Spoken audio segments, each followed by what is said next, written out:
Chapter 595, Domain. Without waiting for the hermit to answer, Audrey added, "If you believe this is an important piece of information and isn't something to be given for free, then I can provide you with some payment." "No, there's no need to.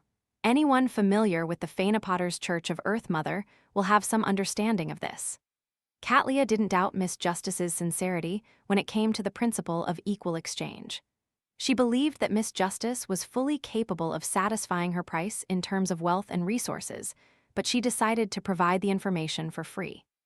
Firstly, it raised Miss Justice's impression on her and would build a foundation for any future transactions. Secondly, by providing the information, she could observe the reactions of the members and estimate their standing in their own organizations and factions.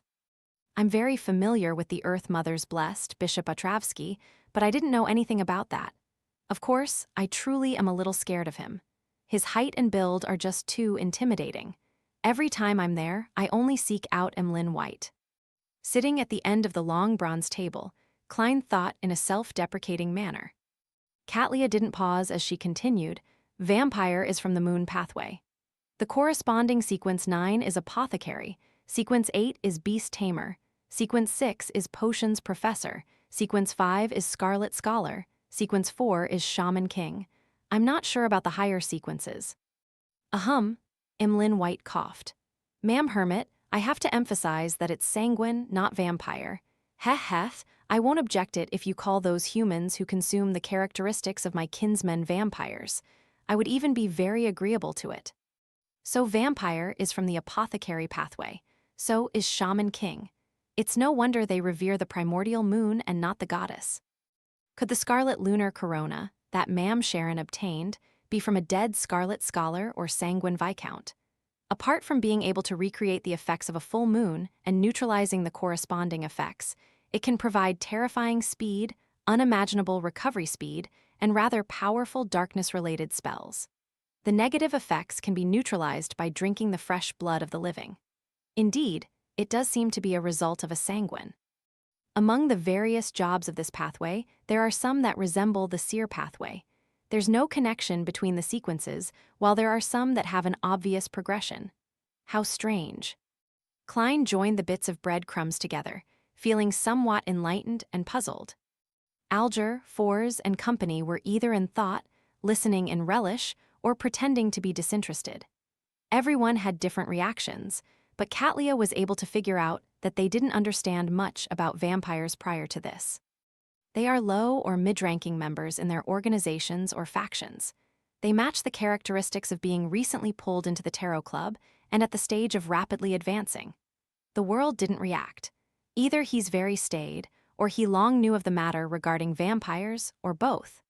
After repeated observations, I have to admit that the world is the Tarot Club member that needs to have the most attention paid to and be guarded against. Audrey listened with great interest as she thought over it carefully. As though she was attending a family education class, she raised her hand slightly. "Ma'am Hermit, why are the sequences in the moon pathway seemingly unrelated?" The hermit Katlia looked at Miss Justice and discovered that the dress and accessories she wore were completely different from the last gathering. There was no repeat, but it exuded her luxurious and noble bearing. As her mind went adrift, she seemed to see the portrait of the queen back when she was young. Every piece of clothing she wore was completely different.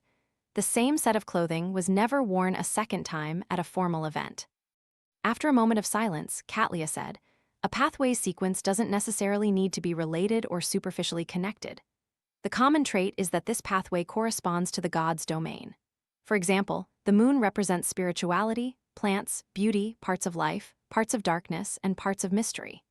Therefore, this pathway has apothecary of the plant domain, vampire of the life domain, and beast tamer of the intersection of life and spirituality."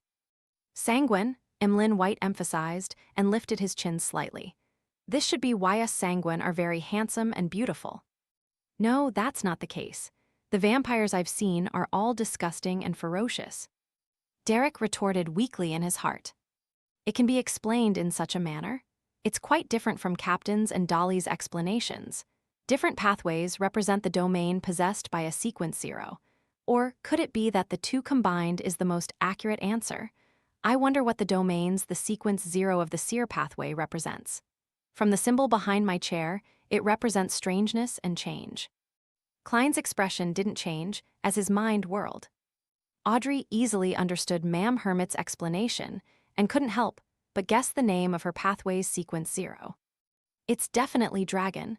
There are many species of dragons. Many powers are not contained within this pathway. It's closer to the domain represented by the mind dragon. I wish Mr. Fool can quickly find the card of blasphemy of this corresponding pathway. That Grossel's travels originates from dragons. I wonder if it has anything to do with a mind dragon. At this moment, Emlyn asked as a form of validation. That is to say that to successfully become a sanguine viscount, I similarly have to act as a potions professor, even if I'm a favorite of the moon. My dear Emlyn, I know you are trying to bring attention to the latter half of your sentence. Klein nearly reached out his right hand to pinch his chin. This was also one of the reasons why he had entrusted Miss Magician to check for abnormalities in William Street. He ultimately felt that Emlyn White, a vampire who didn't enjoy going out or socializing, was rather unreliable at present. Another reason was that he knew that he was being controlled by the Sanguine's upper echelons in secret. Getting him to head to William Street made it easy to expose the matter regarding the underground ruins. Yes, Katlia nodded. The exchange continued, and as it came to a close, Audrey seemed to recall something. She turned her body and looked towards the end of the long bronze table. Mr. Fool, the second round of the Civil Servant Unified Examination officially ends today. What's left is the final interview.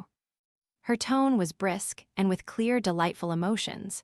It was like an excellent student reporting her results to her parents.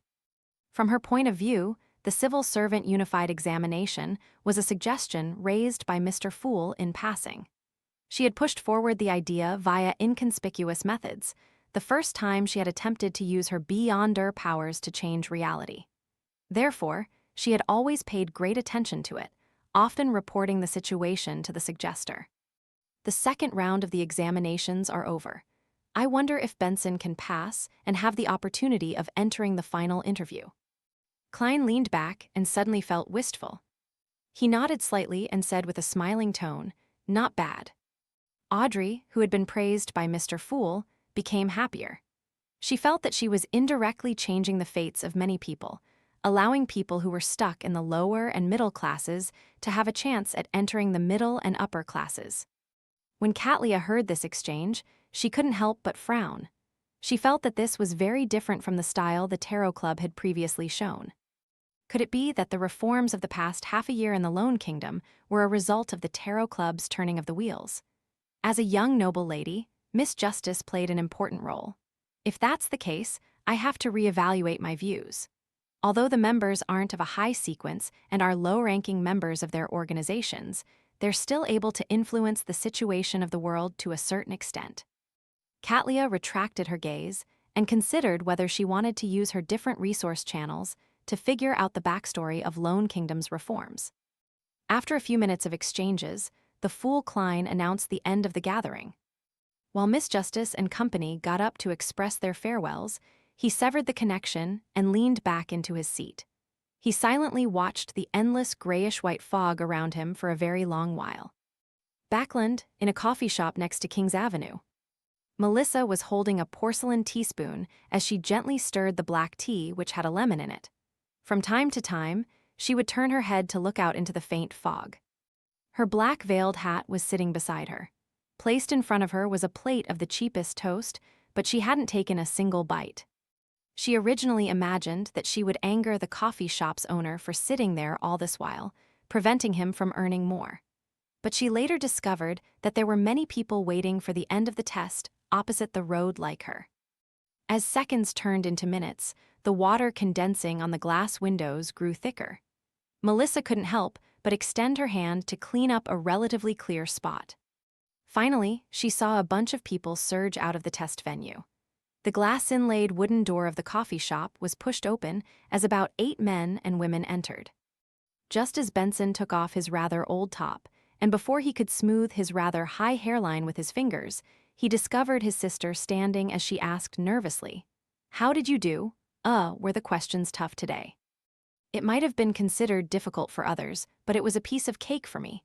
Mathematics is my forte. Benson looked around and saw everyone discussing it without noticing him. Hence, he chuckled. After the test ended, I saw quite a number of people with blank sheets.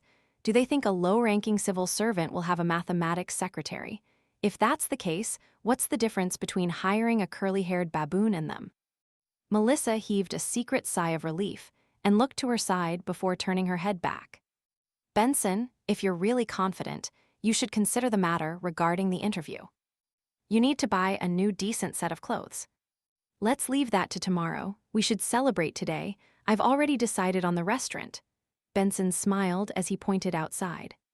Melissa pursed her lips and looked at her elder brother in an extremely serious manner. I've already bought the meat and vegetables.